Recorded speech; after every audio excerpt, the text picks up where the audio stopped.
হয় তাৰমানে এই যে আমি ক'লো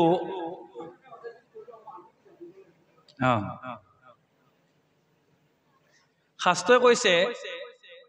হৰিক ভজয়ে যিটো সিহে জাতি হৰিক নভজে যিটো জানিবা অজাতি হৰিক ভজয়ে যিটো সিহে জাতি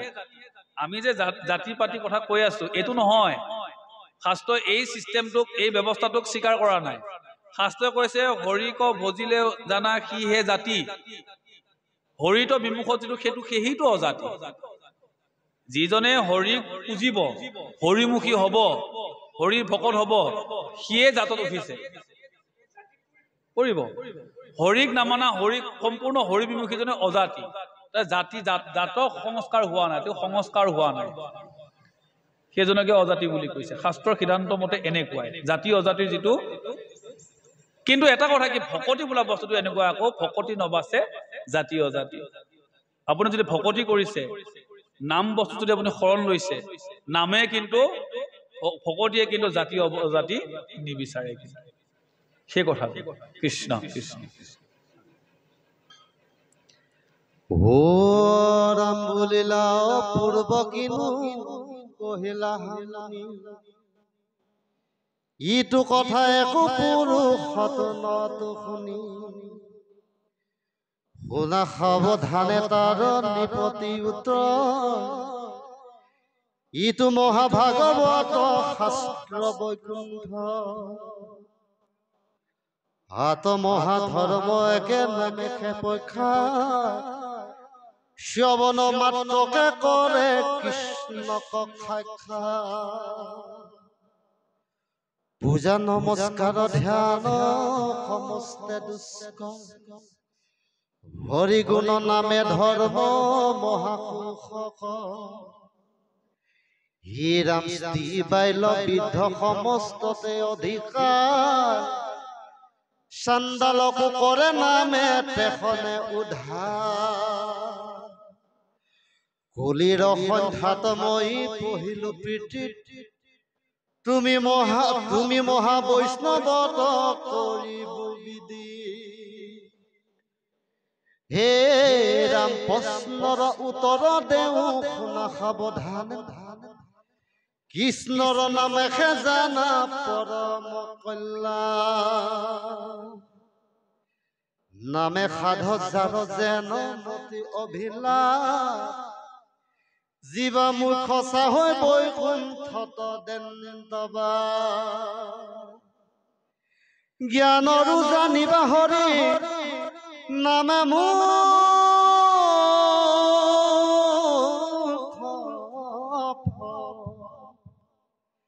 নাহিকে নামত পৰে পৰম মংগল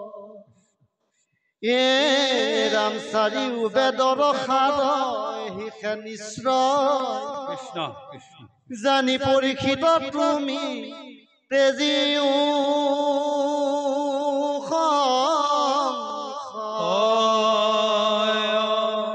কৃষ্ণ কৃষ্ণ এতিয়া পুনৰ শুক মহাগুৰুৱে কৈছে পৰীক্ষিত কৈছে বুলিবা অপূৰ্ব কিনো কহিলাহা মুনি ইটো কথা একো পুৰুষতো নতো শুনি শুক মহাগুৰুৱে কৈছে যে হে পৰীক্ষিত তুমি হয়তো ক'ব পাৰা যে আপুনি যিটো উত্তৰ দিলে যিটো সমাধান দিলে যিটো সিদ্ধান্ত দিলে কোনো মানুহৰ মুখত মই আজিলৈকে ইয়াৰ আগে মই শুনা নাই আপুনি যিটো সিদ্ধান্ত দিলে আপোনাৰ যিটো মত এইটো কোনো ঋষি মুনিৰ মুখত আজিলৈকে মই নুশুনিলো কাৰণ ইয়াৰ আগত শুকদেৱক লগ পোৱাৰ আগত বিভিন্ন ঋষি মুনিক প্ৰশ্ন সুধিছিল যে কি কৰিব লাগিব কি কৰিলে আমাৰ সংসাৰ তৰণ হ'ব বা এই অভিশাপৰ পৰা কেনেকৈ নিষ্কৃতি পাম আপোনালোকে তাৰ মোক এটা সমাধান দিয়ক তেতিয়া নানা মুনিয়ে নানা ধৰণে মত আগবঢ়াইছিল কোনোবা কৈছে তপস্যা কৰা কোনোবা কৈছে যাগ যজ্ঞ কৰা কোনোবাই কৈছে বলি বিধান কৰা কোনোবাই কৈছে দান কৰা কোনোবাই কৈছে তীৰ্থগমন তীৰ্থ স্নান কৰা কিন্তু পৰীক্ষিত নৃপতিৰ ইয়াৰ ভিতৰত এটাও পছন্দ নহয় কাৰণ তো সময় নাই, এটা ডাঙৰ যজ্ঞ কৰিবৰ কাৰণেতো সময় নাই, ক'ৰবাত অৰণ্যলৈ গৈ ধ্যান বা তপস্যা কৰাটো সময় নাই, সুবিধা নাই। এটা উপায়ো তেওঁৰ কি মনোপুত নহলে। এনে সময়তে সেই সভালৈ শুক মহাগুৰুৰ আগমন হৈছে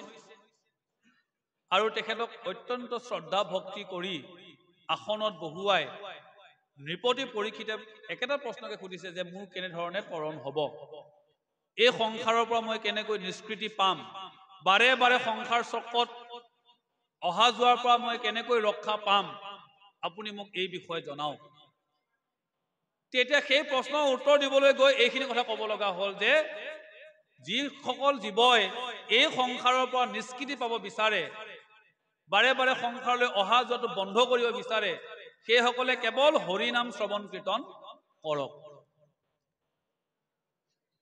এই শুক মহাগুৰুৰ এই যিটো সিদ্ধান্ত, ইয়াৰ আগে কোনো ঋষিয়ে দিব পৰা নাই, সেই কথাটো কৈছে। ইটো কথা একো পুৰুষতো নুতু শুনি, এই কথা কোনো পুৰুষৰ মুখত মই ইয়াৰ আগলৈকে শুনা নাছিলো। আপুনি কৈছে যে এক হৰি নাম ললেই, এক ৰাম নাম ললেই জীৱই মুক্তি পায় বা জীৱৰ তৰণ হয়, কিন্তু এই সিদ্ধান্তটো মই আজিলৈকে কোনো মানুহৰ বা কোনো জ্ঞানীৰ মুখত, ঋষি মুনিৰ মুখত মই শুনা নাছিলো। হয়তো তুমি এনেকুৱা এটা মনত সংশয় বা ধাৰণা এটা আনিব পাৰা, কেৱল কৃষ্ণ কৃষ্ণ ক'লে, হৰি হৰি ক'লেই, একো নকৰাকৈ বহি বহিয়ে কেৱল ৰাম নাম কৃষ্ণ কৃষ্ণ ক'লেই জীৱই মুক্তি পাব পাৰেনে, আমাৰ মুক্তি হ'বনে, এনেকুৱা হয়তো তোমাৰ মনত সংশয় আহিব পাৰে। মই তাৰো উত্তৰ দিছো, শুনা বুলি কৈছে। শুনা সাৱধানে আৰু নিপতি উত্তৰ, ইয়াৰ উত্তৰ মই দিছো খুব সাৱধানেৰে শুনা। ইটো মহাভাগৱত শাস্ত্ৰ বৈকুণ্ঠৰ, আমি যিটো সিদ্ধান্ত দিলো এই সিদ্ধান্তটো কাৰ বুলি কৈছে, ভাগৱত শাস্ত্ৰই দিয়া সিদ্ধান্ত। এইটো কোনো মোৰ মনে সজা সিদ্ধান্ত নহয়, মই বোলে মনতে কিবা এটা কল্পনা কৰিলো, কিবা এটা ভাবি পালো, সেই মনে সজা কল্পনা কৰা কথাটোকে বোলে মই তোমাৰ আগত কলো, এনেকুৱা নহয় বুলি কৈছে। ইটো মহাভাগৱত শাস্ত্ৰ বৈকুণ্ঠৰ, এই কথাখিনি ভাগৱতে দিয়া সিদ্ধান্তৰ ওপৰতহে মই কৈ আছো। ই মোৰ কোনো মই নিজে মুখে সাজি কোৱা কথা নহয়। এটা ভাগৱত শাস্ত্ৰৰ ওপৰত আমি সংশয় কৰিব পাৰো জানো? কেতিয়াও সম্ভৱ নহয়। কাৰণ এই শাস্ত্ৰ ক'ৰ জানেনে? ইয়াতে কৈছে ইটো মহাভাগৱত শাস্ত্ৰ বৈকুণ্ঠৰ, এইখন শাস্ত্ৰ ইয়াৰ শাস্ত্ৰ নহয়, কোনো চতুৰ জ্ঞানী লোকে মনে সাজি পৰিকল্পনা কৰি লিখা শাস্ত্ৰ এখন নহয় নহয়। এই শাস্ত্ৰভাগ বৈকুণ্ঠৰ শাস্ত্ৰ। আমাৰ গুৰুজনাই ধুনীয়াকে প্ৰথমতে প্ৰকাশে কৰিছে কেনেকৈ এই মৈত্ৰলৈ আহিল। ব্ৰহ্মা দিলা নাৰদক, প্ৰথমতে কি বুলি কৈছে, শ্ৰী নাৰায়ণে ব্ৰহ্মাক দিলে, তাৰপিছতে ব্ৰহ্মা দিলা নাৰদক ইটো ফলৰ ৰহস্যক, নাৰদে ব্যাসকো আনি দিলা, ইডালে সিডালে লাগি নগৈলে তিলেকো ভাগি সুখমুখে ভূমিত পৰিলা। প্ৰথমতে শ্ৰী নাৰায়ণে ব্ৰহ্মাক দিলে, ব্ৰহ্মাই দিলে নাৰদক, নাৰদে আহি দিলে ব্যাসক, ব্যাসৰ দ্বাৰা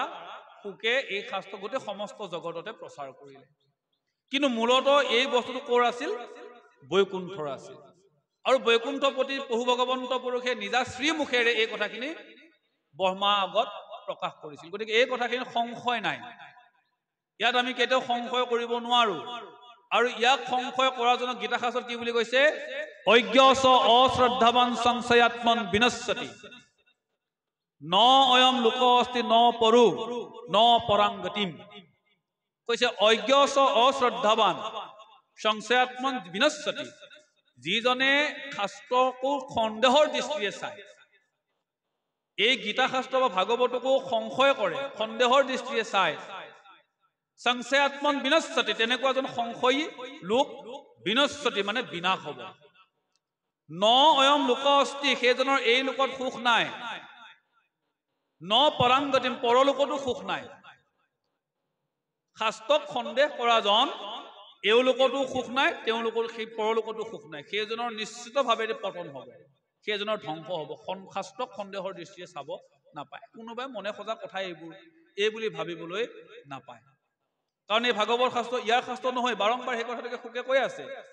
এই কথাখিনি মই মনে সাজি কোৱা কথা বুলি তুমি নাভাবিবা। এই শাস্ত্ৰৰ উৎপত্তি হৈছিল বৈকুণ্ঠত, আৰু ক্ৰমে ক্ৰমে আহি মই আজি তোমাৰ আগত প্ৰকাশ কৰিছো। গতিকে এই শাস্ত্ৰৰ ওপৰত তুমি কেতিয়াও সন্দেহ নকৰিবা। গতিকে মই যিটো সিদ্ধান্ত তোমাক দিলো এয়ে হৈছে একমাত্ৰ সিদ্ধান্ত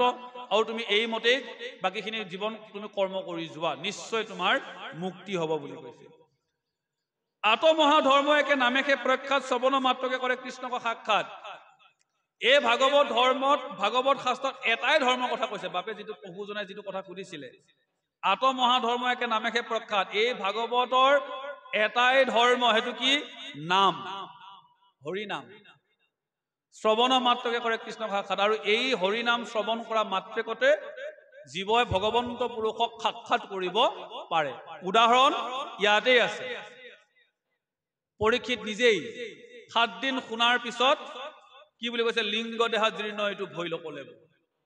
তেখেতৰ লিংগ দেহা জীৰ্ণ হৈ যা গৈ তেওঁ ব্ৰহ্মত লীন হোৱা বুলি কৈছে 7 দিন অবিচ্ছিন্নভাৱে একে লেঠাৰিয়ে ভাত পানী সমস্ত ত্যাগ কৰি ক্ষুধা তৃষ্ণা সমস্ত ত্যাগ কৰি ভাগৱত শ্ৰৱণ কীৰ্তন কৰাৰ পিছত তেওঁ কি হৈছে বুলি শেষত দ্বাদশ স্কন্ধলৈকে পৰীক্ষিতৰ ব্ৰহ্মজ্ঞান কথন দ্বাদশ স্কন্ধত আছে কথা চালে পাব আপোনাক হবে তেওঁ এই লিংগ দেহা জীৰ্ণ কৰি ভগৱন্ত বস্তু তেওঁ প্ৰভু ভগৱন্ত পুৰুষত লীন হৈ গৈছিল তক্ষকে হেনো আহি পুতেকৰ ধৰ্মহে পালন কৰিছে তক্ষকে আহি পুতেকৰ পুত্ৰ ধৰ্মহে পালন কৰে পুত্ৰ ধৰ্ম কি পিতৃৰ মুখাগ্নি কৰা পিতৃৰ পেট কৰ্ম কৰা এইটো হৈছে পুত্ৰৰ ধৰ্ম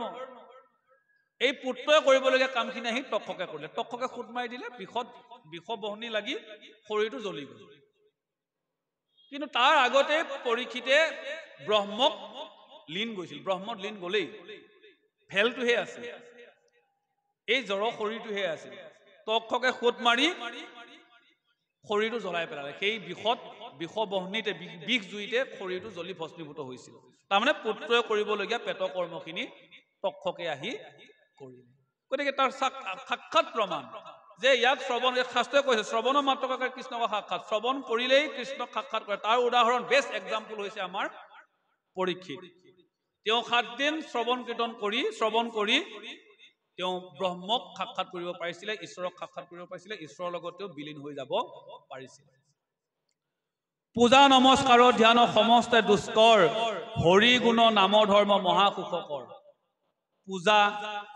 পাতল ধ্যান ধাৰণা এইবোৰ দুষ্কৰ বুলি কয় দুষ্কৰ মানে যিটো কৰিবলৈ টান যিটো কৰাটো জটিল দুষ্কৰ